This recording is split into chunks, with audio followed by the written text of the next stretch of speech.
Peggy 18.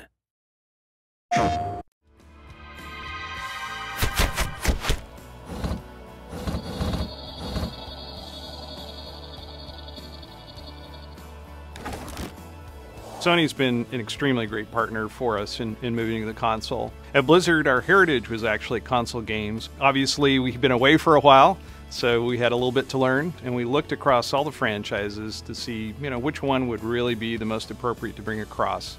And we felt that Diablo was by far the easiest win. It is the granddaddy of action RPGs. When the first one came out in the late 90s, it really said, RPGs don't need to be this slow, sort of pondering, epic. They can be these awesome, rock concerts, and you can sort of like just smash things and kill a bunch of monsters and get a whole bunch of epic loot.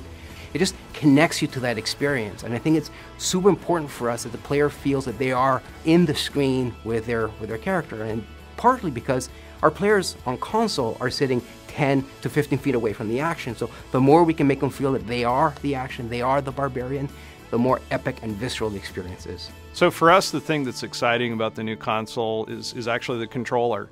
That's where it all begins. That's where you develop that relationship with your character on the screen. At Blizzard, we have this sort of philosophy that control is king. And working on a console version for Diablo III, for us that means the controller is king. This is not a mouse. This is something different for us, and it's something exciting that we haven't had a chance to work with on Diablo. What was surprising was that the second I got a controller in my hand and started playing around, and there's a difference here between an indirect control where I'm pointing around with a mouse cursor, and a direct control, an intentional control, where I say, I'm pointing this way, I'm attacking that way, I'm rolling this way. And that just stings. It was really surprising, even to me. There's an intimate connection between the player and their character, and that's something that we really wanted to leverage and build the Diablo III version for the console, specifically around the notion that we call pick up and slay.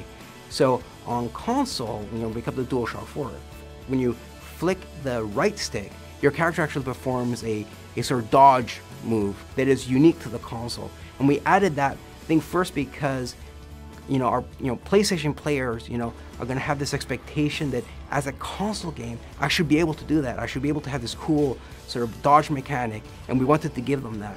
We also wanted to make sure that players had the ability to quickly reposition in combat, to give the game not just a cool action feel to it, but add a sort of tactical element to it, and it's worked out really well. One of the things that we're excited about with the controller is the touchpad. Diablo is a pretty deep game, and we don't like a lot of overload on the buttons. We wanted to keep it really simple so you can get to the things that you need to get to fast because you need to do it, because the monsters are pouring at you no matter what. We think the touchpad's going to give us a lot more opportunity to make that interface a lot easier. We now have a different way that the player can interact with the game. For a game like Diablo III that has a lot of sort of cool inventory things you're doing, you're equipping items, just the possibility of the trackpad is really exciting, and we really can't wait to dive into it and sort of make it as awesome as we can. What we didn't want to do is simplify the experience, because at the end of the day, Diablo is awesome because of all the different items you can get and all the different powers those items have, so we didn't want to sacrifice that. What we wanted to do is streamline the experience so the players can decide when and how they wanted that level of information. So we really built the inventory and all our UI screens from the ground up. These are screens that are specifically designed to feel great when you have a DualShock in your hands and the way you navigate them. So we moved into a radial style menu that allows, first of all, your character to be nice and big on screen. But I think one of the magic of working on a game like Diablo at Blizzard is we're very iterative. Like, we constantly keep asking ourselves, how can we make this better? How can we make this more awesome?